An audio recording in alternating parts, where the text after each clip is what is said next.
They're gridding up for the V8 Supercar Challenge here at the Honda Indy 300. So far, the honours have been Tander race 1, Scaife in race 2. They actually swapped first and second positions in those two races. Great battle yesterday, so who will come out on top over the 3 races this weekend? Incidentally, Russell Ingall has had the most podiums here across the years the V8s have taken part. 8 podiums to Paul Radisic's 6. Craig Lowndes has never won here, but he did have the fastest lap 4 times. 3 of those were last year and still holds the lap record going into this event.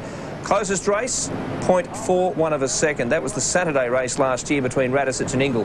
A great spectacle, but how long will it be here? Well, we know it's only 1 race at the moment, but will they be back? The Chief Executive Officer of the Honda Indy 300, Jeff Jones, is with Greg Rust. Thanks very much, Woodsy. We'll put the hard question to Jeff Jones in a moment, but I guess the good news for you today is lots of fans here, lots of smiling faces, and a good crowd yesterday. Yeah, look, tremendous crowd yesterday. Disappointing because of the rain on Friday, but over the weekend, Queensland's delivered what it's famous for: fantastic weather and a big crowd and a great event. Good. As far as the V8s are concerned, there's been lots of questions being asked about next year. Can you fill us in? Where does it stand at the moment? Well, it stands at the moment that we're not in their program for next year. They asked to come here as a round of the championship. We're looking at that. They announced their calendar.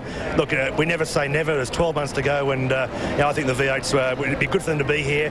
This is Queensland. It's a great motorsport event, a huge motorsport event, and they're a huge property, and they should be here. As an outsider to Queensland, it's great to see the way that the locals get right behind this event when it comes to town. It's tremendous. Yeah, look, particularly this year with the uncertain world we live in, it's a testament to CART for coming, but for the fans to turn out in great numbers, it's tremendous. We're very, very happy. We had some anxious moments from September 11th onwards, but we're absolutely delighted with what's happened. All right, you've been around this event long enough. Quick tip for this afternoon. Look, Roberto Moreno is a sentimental favourite. He's a guy who's getting on in years in terms of a race car driver, but I actually like to see Gilles de Ferran win, so he clinches the championship here. Good for the promoter. Thanks, mate. Cheers. Thank you.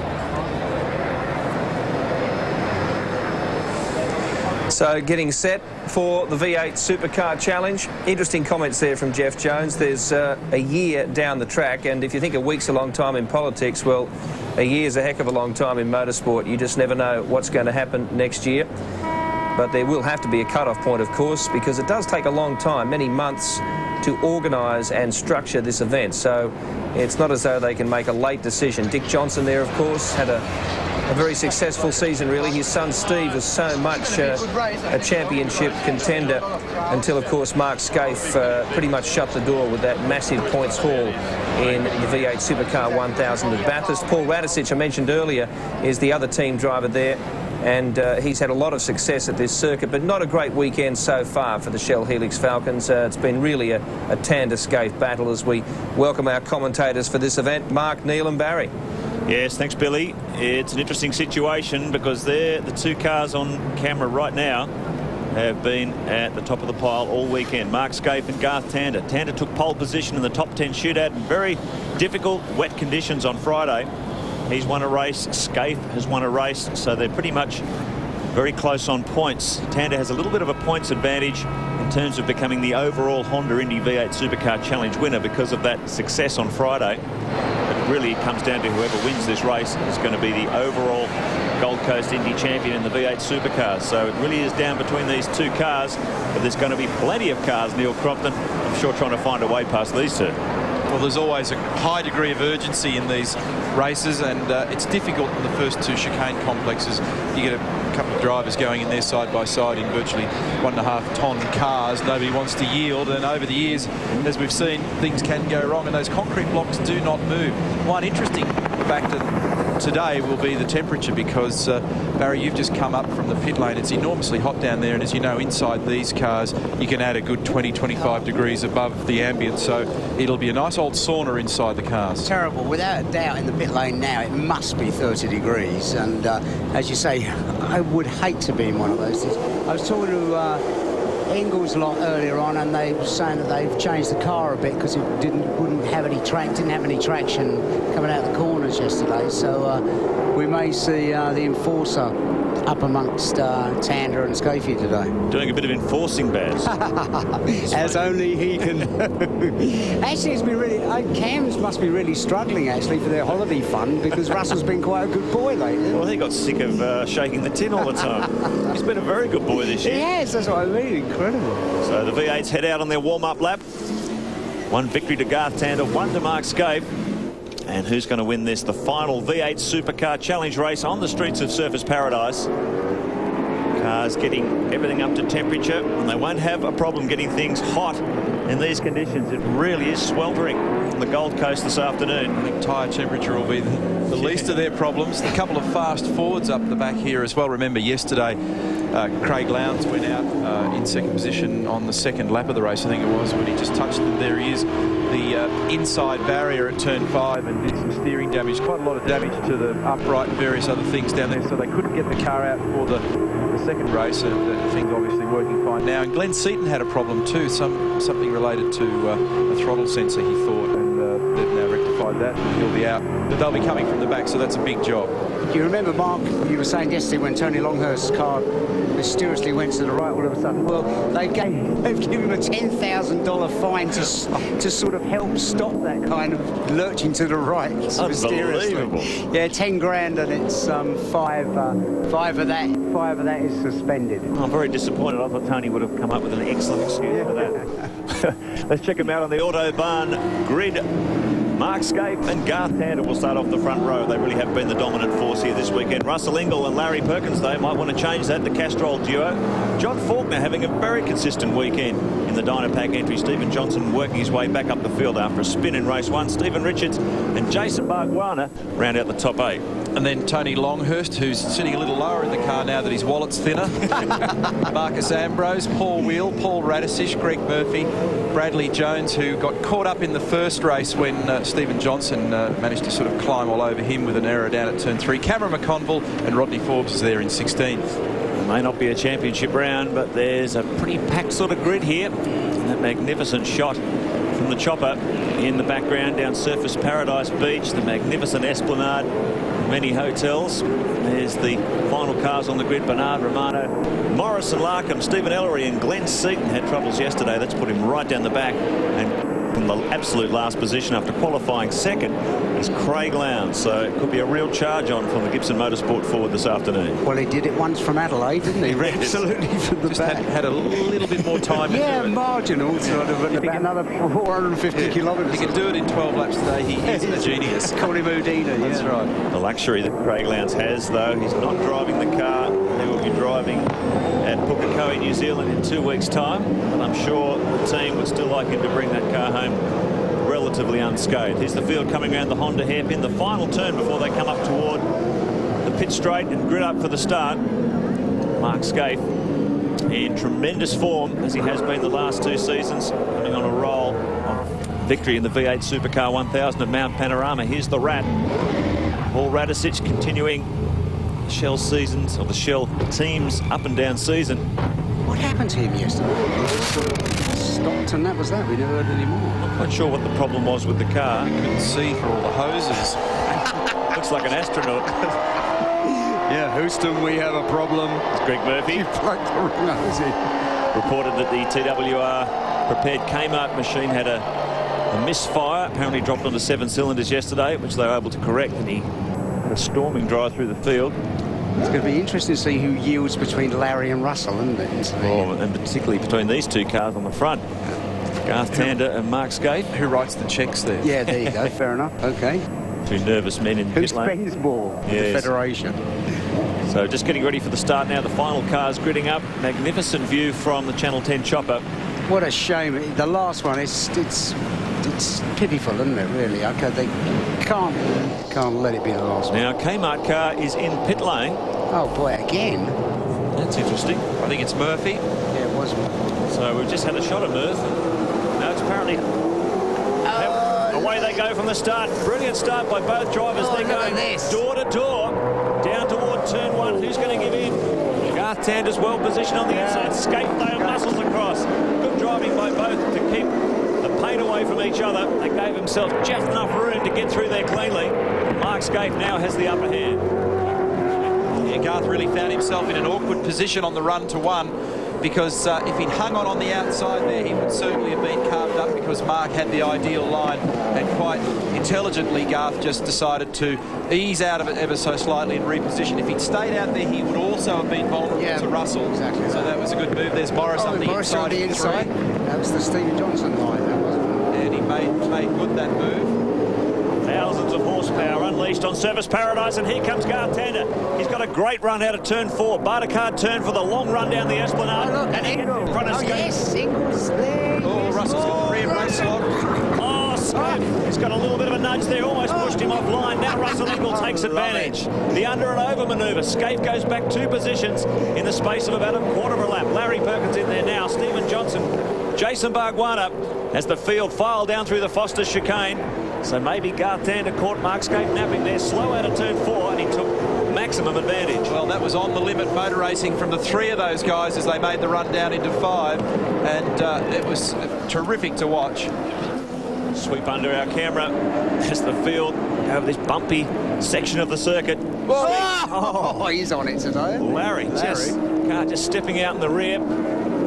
They swing out of Sarisia Avenue up Hill Parade toward the Honda hairpin for the first of 12 laps. So it's really on in the opening lap of the final race of the V8 Supercar Challenge at Honda Indy. Another great shot from the Channel 10 shopper showing the huge crowd here as they sweep down the Gold Coast Highway. It's closed off for a few days each year. Here they come. Tander, Ingles, Scaife, Perkins, Johnson, Bargwanna, Faulkner, Richards, Radicic and Marcus Ambrose rounding out the top 10. Well, they've just had the bonnet up on the Kmart Commodore. Greg Murphy, they've closed it. You're out of the car. What's happened? I don't know. It's like we didn't find the problem yesterday or something, or it's reoccurred, but it sounds worse this time. It was sort of running reasonably clean, but it had a bad, like a knock or vibration coming from somewhere, and it wasn't, the dash wasn't doing anything funny. It didn't come up as an alarm, but it just was knocking really bad, and this is our race engine for New Zealand as well, so I don't know if we've got a problem. If we have, we're in a bit of trouble. I think that's more the truth, actually. Got a bit of New Zealanditis. Yeah, I'd say it's the fact that it's the race engine. They want it just the way it should be. It's just extraordinary, the reliability they've seen in those TWR Australia cars all season, and they come to Surface Paradise and 3 of them are riddled with all sorts of mechanical problems. So here's the leading trio: Garth Tander, Russell Ingall, Mark Scape, opening up a gap over 4th place. 1.3 seconds it was back to Perkins. Stephen Johnson, the highest placed of the Fords, in 5th. Jason Bargwanna, John Faulkner, Stephen Richards, Paul Radicic and Marcus Ambrose. There's a big gaggle of Fords toward the back of the top 10. Let's have a look at the Energizer replay. Oh dear, oh dear. Kmart car. What's that? Steve. Well, like Steve. That was Greg Murphy's car retiring on the warm-up lap. It's just a replay of that. So Russell's body language looks pretty aggressive. Yeah, it does. Closing a little bit on Garth here now, so this is starting to develop. And that time up into the turn 7 chicane, you can see Garth was looking down. I imagine he was fiddling with maybe the anti-roll bar controls, just having a little play with the car, but just really starting to build now. They've eased away ever so slightly from Scaife, who's got a fair margin over Larry Perkins. And the first flying lap, and the fastest man out there is indeed Russell. He's done 1:54.4 on the last lap, which was 4/10 quicker than Tander at 1:54.8. That time equalled by Scaife at 54.8. So Ingall at the moment with just a fractional advantage, it seems. Ingall has the eyes on. You can see him starting to close on Garth Tander. Brilliant shots from on board the Castrol Commodore. Another angle of the Enforcer. Look at the determination in the eyes of that man as he starts to close in on Tander. It's great to see him working so well with his chief engineer, Peter Turk, who came on board the Castrol Perkins team this year. And obviously, whatever they've done, it's obviously worked, isn't it? Fastest lap indeed to Russell Ingall. 1:54.44. Garth spending a bit of time looking down to the left there, and he did it again, the run up the Esplanade. This is turn 5. That's where all the action was in the opening lap. If you weren't able to join us yesterday, Marcus Ambrose set a new lap record for V8 Supercars. He undercut the previous one by about half a second. It was a phenomenal lap from the Pertec Ford driver. So if Marcus Ambrose leaves here with nothing else, he'll certainly leave his mark on the lap record. Look at Scaife there, trying to hang on to this leading pair, but they're starting to open up a bit of a gap. So when you see an onboard shot of Ingle, I always like looking at his eyes. He looks like he's looking out the corner of his eyes. Must be a difficult circuit to set up a V8 Supercar for, Neil. I imagine with the bumps and the high cambers on some parts of the road, it must be an awkward circuit to get a balance on. It is. I actually find it a very enjoyable circuit. There's those shifty eyes that we're talking about. Would you like to buy a used car from this man? And you're right, it's very bumpy. Typical street circuit traits. Lots of camber change, lots of choppy little bumps. When you go to some of the road racing circuits there, the bumps tend to be more undulating and a different frequency to here. And typically a little bit low grip, but it's certainly quite difficult. There are lots of challenges here, not least of which is brakes around this circuit, and it's something that everybody is mindful of and careful of. They've got to be a little bit cautious. I think Garth's now really starting to feel the sweat. He would be. The other thing about a road circuit that a lot of people don't realise, you have to, in the rain as the other day, you have to change all your lights because you have to think where people park their cars. That's right. And it's just silly things that you would never normally have. Well, even down there into turn 3, I know there's a manhole cover and several bumps just after it. You've got to be very careful of that down there. If you've got a lot of brake pressure on at the time you cross the manhole cover, it just instantly locks the front brakes. Once they lock, it'll drag you up into the wall very easily. This is where Ingle appears to be strong in this little run here on the approach to turn 5. Now he switches line. He wants to blindside Garth just a little bit. Just inching closer. So we're following this battle from the ground and from the air.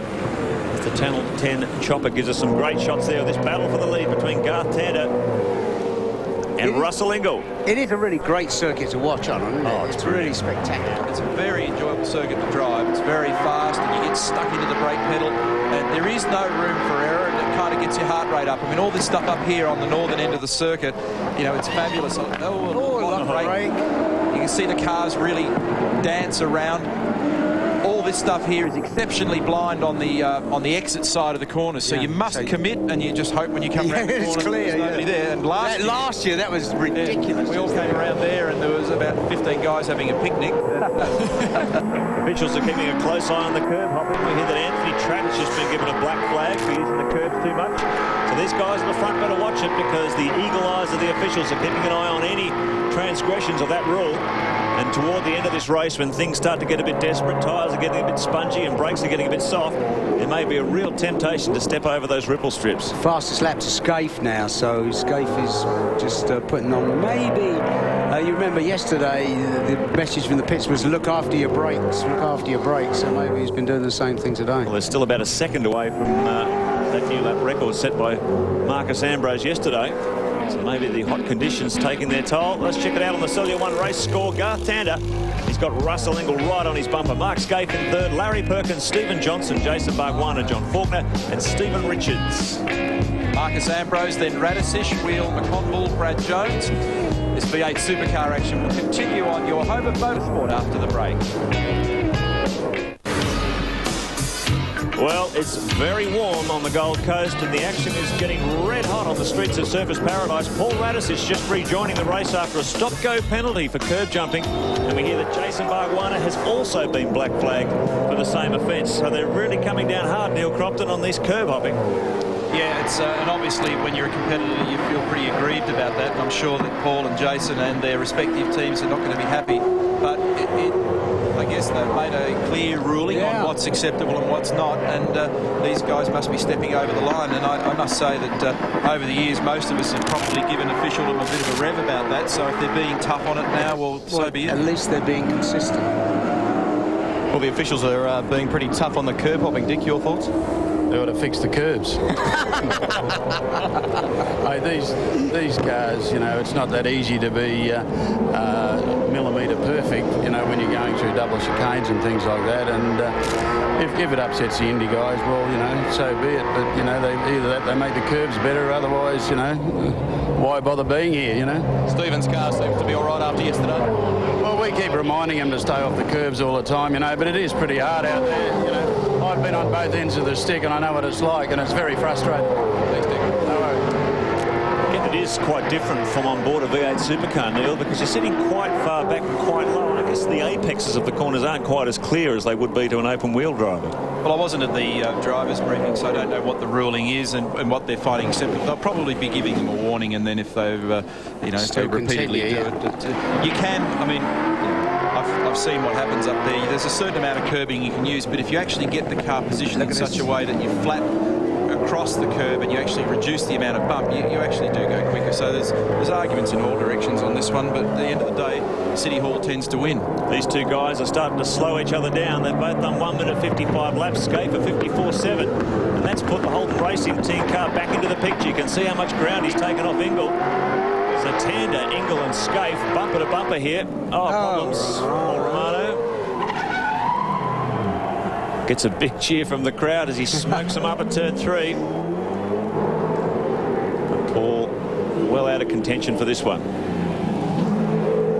So it's a great battle going on for the lead. And here's Larry Perkins, Stephen Johnson and Jason Bargwanna. I don't think Bargwanna has yet served his stop-go penalty, but he's certainly been shown the black flag. So he'll be another drive with steam coming out of his ears by the end of this one, as if it's not hot enough in those cars already. So Larry Perkins, this is the battle for 4th, 5th and 6th. I don't think people can appreciate how hot it is in there. Oh, it's no, the hottest well, at this place, ever been. At this place in particular, it's because of the humidity and street circuits, as you've mentioned before, by definition, there tends to be less airflow in the car. There's less breeze down in that little concrete tunnel. So it looks like Bargs is now peeling off. Yep. But one point about this stuff with the black flags, keep in mind that we're seeing, isolated cases of people being black flagged and brought in, and the majority are not getting it. So one thing's for sure, they're not just deciding to pick on people because it's fun. Yeah, must be overstepping the mark. Here's the Paul Romano incident. Oh, that was close. It's a typical street circuit style shunt, kind of what happens peak hour on a Friday night in most capital cities. Yeah, we've seen you did that a couple of times. Well, see, this is another example of what I was talking about. You come around a corner and you just have to hope that everything is okay, and sometimes it isn't. 5.6 seconds the gap back to Larry Perkins and Stephen Johnson. It's now a two-car battle between those two, with Bargwanna peeling off to serve his penalty. Super Cheap Autos Ford, we also hear, has come into pit lane, so Stephen Ellery in trouble as well. And Paul Wheel, car 43, has also received a black flag for curb hopping, so it's starting to become an epidemic toward the end of this one, as we suspected. Marcus Ambrose just had the rears locked up a little bit on the way into 5 then. Maybe if they all get one, then they can all do the stop and then it's all fair. Garth Tander, Russell Ingle, Mark Skaife, 5.6 seconds the gap over Perkins and Johnson. It's like a compulsory pit stop then that we had in the championship rounds. Faulkner's having a great run, hasn't he? Very consistent. Just behind Stephen Richards and in front of... yeah, it's good going. Well, I needed some in front of consistency. Stephen Richards, right? Yeah, they've had a very difficult season. Here's Stephen Ellery. Steve looks Cheap really Autos pleased car. about it. Yeah, not quite sure what's coming. Looks like he was involved in that little thing that happened down turn 3 before, so he may have had some damage as a result of that. Ian Walburn, the team manager there on the headsets, talking to Steve. They want to unplug him and get him out of the car until it's absolutely necessary. Well, at least Dynapack are getting a good run for their money. It's the first time they've been on the car this weekend, isn't it? Yeah, John Faulkner running the American Stars and Stripes on the bonnet of the car in respect of the victims of the terrorist attacks in New York. So John Faulkner well and truly having a good weekend at Surfers Paradise. He's 6th now in the order. Tander, Ingle, Skaife, Perkins, Johnson. There's a big battle behind them. Stephen Richards, Marcus Ambrose, Cameron McConville, Tony Longhurst fighting his way back into the top 10. Fastest lap of the race still stands with Mark Skaife as Paul Wheel serves his... Oh, that was pretty tight. Whoa, it was tight. Serves his stop-go penalty. 1:54.2 for Mark, and just a 10th quicker than the fastest lap set by both Tander and Ingle. It's been amazing talking to John Faulkner since he's been running without sponsorship this year. The number of vultures circling around his level 1 franchise. Oh, look at this. And this is Paul Romano on the Energizer replay. Oh, no, I didn't jump the curb. I think they don't mind that. What they're not happy about, well, as I understand it from previous events here, when you mow the hats down, that's what they're jump up and down about. It's not the curb hopping, it's when you just straight line the curbing, Greg. Steve Ellery has just left pit lane. They've replaced the rear guard on the car, the rear bumper on the car. Now, what happened there? He was involved in some contact with Paul Romano, which we saw before. There was too much damage. The team brought him in. They've taken it off. Now, you also noticed when Paul Wheel came down pit lane, there was almost no room to move here at the moment. The 3 lanes that exist in pit lane here are taken up. One of them is being used by the refueling truck, which is currently filling all the tanks for the kart teams for this afternoon. There's a row of support vehicles for the V8s, and there's one remaining lane to try and get a car down. So 2 into 1 makes it pretty tough. 2 laps to go. The battle of the oil companies. Valvoline versus Castrol versus Mobil. They're 1, 2, 3. Victoria Bitter on-car camera with Mark Scaife. You can see he's fought his way back into this battle. Russell Ingall has not been able to find a way around Garth Tander, who's driving a very consistent race on a defensive line. Craig Lowndes has driven a great race to start off the back of the grid. He's up to 14th place, can you believe it? You can see that Mark's looking pretty sweaty in there through that RI helmet, and he's got a cool suit on, which circulates refrigerated water, and so in spite of that... Oh, look at the front of Bernard's car. There's Craig in behind him, and David's got the new aero pack on the front of his Falcon. The new short nose model. Well, Scott Dixon, you're an interested spectator in the V8s here. You had some dramas with your car this morning. Have you got it sorted? Yeah, we had problems the first lap. Sort of after going out, we couldn't get drive to the rear wheels under load, but we found now that it was actually the diff. It stripped gears and things like that. So we've changed rear ends from the T car that we ran this morning, and the T car was fine. So hopefully there should be no problems for the race. You've been having a good close look at the action on the big screen here. You enjoying the V8s? Yeah, for sure. It's definitely very good racing, and I was expecting to see a few more crashes, but so the boys are keeping it clean. Good luck this afternoon. Thanks a lot. It actually raises a good point, because one of the things that does get punished here, not so much in these shorter sprint races, but transmission takes an awful beating on a street circuit. And, looking at Craig Lowndes working, and he's got the visor down. It's probably just adds another 10 degrees. He always tries with his visor down, though. He's not a guy that sweats prolifically, so he can get away with it. The rest of us lose about 20 kilos. This is the battle between David Bernard, Craig Lowndes and Todd Kelly. Bernard's in 13th, which may not sound that impressive, but the car behind him has fought his way up there from last place on the grid. So Lowndes could well be nipping at the heels of the top 10 by the time the checkered flag comes out here. Great drive. Very difficult circumstances in the Gibson Motorsport. Back on what's going on here. Problems from Russell Ingall. He was right up behind Garth Tander. Now he's let Mark Scaife through as well. It looks like he's going much slower. Has he picked up speed? What's happened here? No, I thought it was something right. Let's have a listen.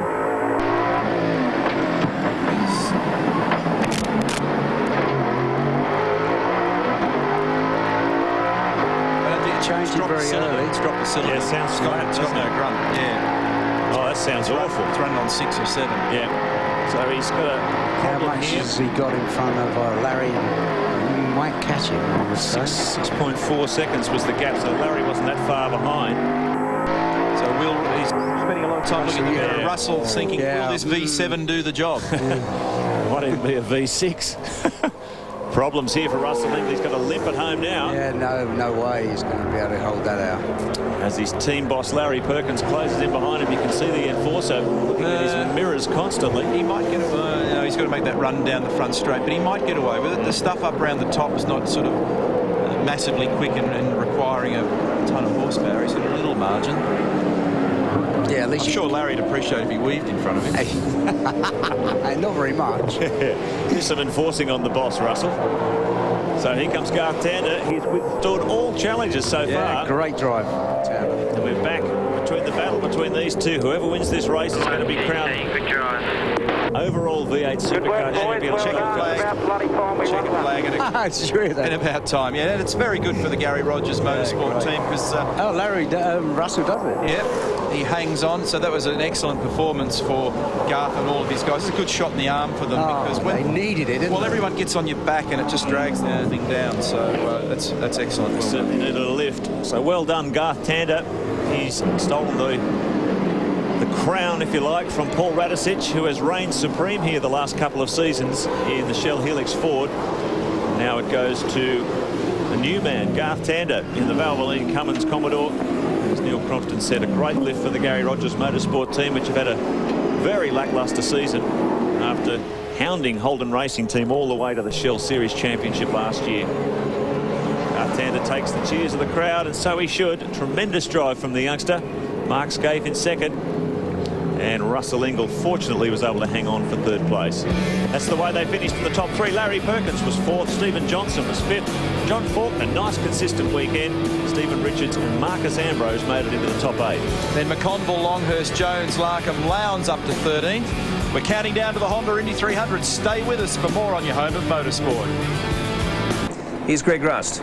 Well, Billy, it's a Holden whitewash down here in pit lane. Russell Ingall limped it home to third position. Did it give you any indication that something was wrong? What happened? No, something's broken inside the engine. It went down on 7 cylinders. Just lucky it was the last lap, mind you. And I saw LP in the background. So I got on the radio and said, guys, tell him not to overtake me because it's going to get pretty skinny towards the end. But lucky here and not New Zealand in a couple of weeks. Does that affect you in any way in terms of that engine?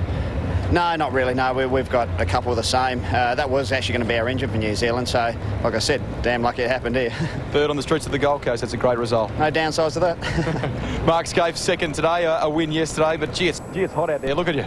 It is hot. I've been trying these cool vest things through the weekend, and so far they're not really working that good, Russ, I've got to tell you. So a bit of experimentation, a bit of testing, and you know, as Rusty said, it was a really good race, and unfortunate at the end there that he's had a bit of a hiccup. Climate-wise, we're going to go from one extreme to the other in the space of a fortnight, aren't we? Well, who knows what New Zealand will do? I mean, it's like Melbourne, isn't it? So, you know, I mean, it might be colder, but it could be 30 degrees. Well done today, and a good result this weekend. Thanks, mate. It's been great. There he is, Mark Scaife, and the winner, and a nice shot in the arm it's been too for the Gary Rogers Motorsport team. Congratulations, Garth.